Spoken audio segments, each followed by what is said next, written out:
వేస్తుంది బాబాయ్ వేస్తుంది తెలియదు భయం సాయంకాలం నేను కొట్టిన దొంగ విధవా భూతమని నా వెంట పడుతున్నాడు భయంగా ఉంది అదంతా నీ బ్రహ్మ భయం లేకుండా వెళ్ళి పడుకో బాబాయ్ నేను పడుకోలేను నేను చచ్చిన ఒంటరిగా పడుకోలేను ఇక్కడే పడుకుంటా అలా అంటే ఎలా ఎలాగంటే ఎలాగే తప్పు గోపి నా గదిలో నాతో పడుకోకూడదు భయం వేసినా పడుకోకూడదా మరి చిన్నపిల్లలకు భయం వేస్తే పక్కన పడుకోబెట్టుకుంటులా అది వేరు గోపి వయసు వచ్చిన వాళ్ళు పెళ్లి కాకుండా ఒకే గదిలో పడుకోకూడదు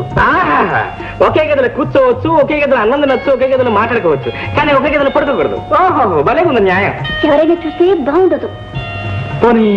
లైట్లు ఆర్పేసి తలుపులు మూసేద్దాం అప్పుడు ఎవరు చూడరు మనం హాయిగా పడుకుందాం వాడు చూస్తానని కాదు గోపి నీ గదికి వెళ్ళి పడుకోమా అమ్మ బాబాయ్ నేను చచ్చిన వాళ్ళను నాకు చాలా భయంగా ఉంది నేను ఎక్కడే పడుకుంటాను సరే నువ్వు ఇక్కడే పడుకో నువ్వు కింద కూడా పడుకో ఎందుకు మంచం పెద్దగా మంత్రం సరిపోతుందిగా పెద్దదైనా నువ్వు ఇక్కడే పడుకో నేను కిందకి పడుకో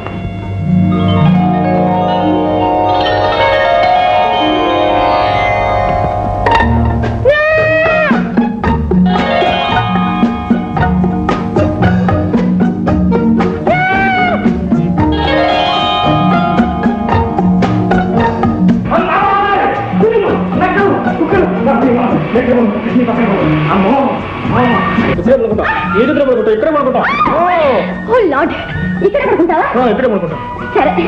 శ్రీరామచంద్ర నారాయణ ఎన్ని కష్టాలు వచ్చారా ఆయన ఇక్కడ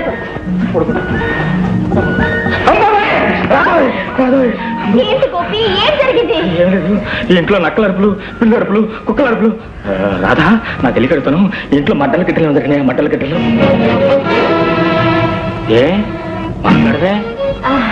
అదే లేదు నీ మనసే బాలేదు అందుకే అలా అనిపిస్తావు పోనీ ఆంజనేయ స్తోత్రం చదువుతూ పడుకో ఆంజనేయ స్తోత్రమా శ్రీ ఆంజనేయం ప్రసన్నాంజనేయం కిట్లో వాళ్ళంతా వచ్చేస్తారు శ్రీ ఆంజనేయం ప్రసన్నాంజనేయం ప్రభాదివ్యకాయం శ్రీ ఆంజనేయం ప్రసన్నాంజనేయం ప్రభాదివ్యకాయం